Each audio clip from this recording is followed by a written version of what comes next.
शेतकरी मित्रांनो नमस्कार। आज 5 जानेवारी वार रविवार सकाळच्या महत्त्वाच्या बातम्या। 913 कोटी शेतकऱ्यांना विमा कवच आणि नुकसान भरपाई थेट शेतकऱ्यांच्या खात्यावरती। जाणून घेऊया आजच्या महत्त्वाच्या बातम्या। 20 लाख शेतकरी महिला नावडत्या बहिणी डीबीटी नमो योजनेचा लाभ घेणाऱ्या महिलांच्या लाडकी बहीण योजनेच्या हप्त्याला लागणार आता मोठी कात्री। दिल्लीत या शेतकऱ्यांचे प्रश्न चर्चा करून तातडीने सोडू शिवराज सिंग चौहान यांनी दिला महाराष्ट्राचे कृषी मंत्री कोकाटे यांना शब्द। बांगलादेशातील अस्थिरता भारतीय कापड उत्पादकांच्या पथ्यावर। देशात सूत उत्पादन पूर्ववत होणार, महाराष्ट्रासह देशभरात नफा येऊ लागला।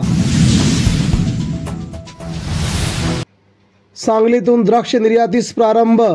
निर्यातीसाठी 8,839 शेतकऱ्यांची नोंदणी।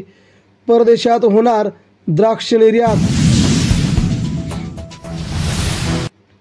भूजलातील नायट्रेटचे प्रमाण वाढले। देशातील 440 जिल्ह्यातील स्थिती बिकट।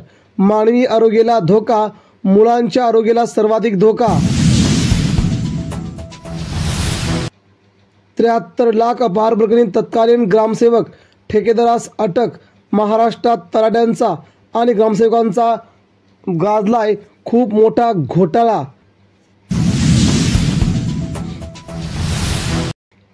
तुरीचे दर हमीभावाच्या आत घसरण सुरूच। उत्पादकांची चिंता वाढली। 7,000च्या खाली दर आल्याने शेतकरी चिंतातूर। उत्तर भारतात धुक्याचे राज्य। विमान उड्डाणे, रेल्वेवर दाट धुक्याचा मोठा परिणाम। महाराष्ट्र देखील पुढील 3 ते 4 दिवस थंडीचा जोर वाढणार। नव्या कृषी आयुक्तांकडून बैठकांचा सफाटा। पहिल्यांदाच असे आयुक्त मिळाल्याने शेती कामांना येणार महत्त्वाचा मोठा वेग। राज्यात 1,80,000 सौर कृषी पंप। महावितरणचे एमडी लोकेश चंद्र यांची माहिती। शेतकऱ्यांना सौर कृषी पंपाचा होतोय दिवसा 20 प्रारंभ। इंद्रायणी स्वच्छतेचा प्रकल्प पूर्ण करणार। आळंद येथे मुख्यमंत्री देवेंद्र फडणवीस यांचे आश्वासन। रिचार्ज होण्यासाठी संतांचे चालू। धक्कादायक, मराठवाड्याला 7% पाणी कमी देण्याची शिफारस। गोदावरी अभ्यास गटाचा महाराष्ट्र जलसंपत्ती प्राधिकरणाला अहवाल सादर। किमान तापमानात होते घट। पुढील 2 दिवस पुण्यासह इतर महाराष्ट्र, उत्तर महाराष्ट्र, विदर्भात थंडीचा कडाका वाढणार।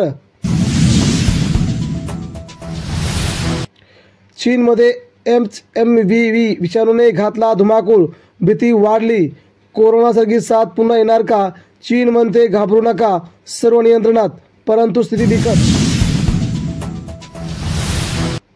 कापूस बॅगा पुरवठादाराला नोटीस। स्मार्टच्या अंमलबजावणी कक्षाकडून दंडात्मक कारवाईचा इशारा। राज्यात कापूस उत्पादक अतिशय मोठ्या संकटात, शेतकऱ्यांना मदत करा, सरकारकडे आव्हान। वाळू उत्खननाच्या परवान्याचे अधिकार जिल्हाधिकाऱ्यांना। महाराष्ट्रासह वेगवेगळ्या जिल्ह्यात राज्यात होतोय वाळू उपसा। भेंडी 800 ते 5,000 रुपये दर। भेंडीचा भाव झाला कमी। नाशिकला कमाल दर 1400 ते 4,170 रुपये। मित्रांनो, या होत्या आजच्या महत्त्वाच्या बातम्या। आपल्याला कशा वाटल्या बातम्या नक्कीच आपल्या प्रतिक्रिया द्या। भेटूया पुन्हा एकदा संध्याकाळी 7च्या शेतकऱ्यांच्या बातमीपत्रामध्ये। तोपर्यंत धन्यवाद। जय जवान।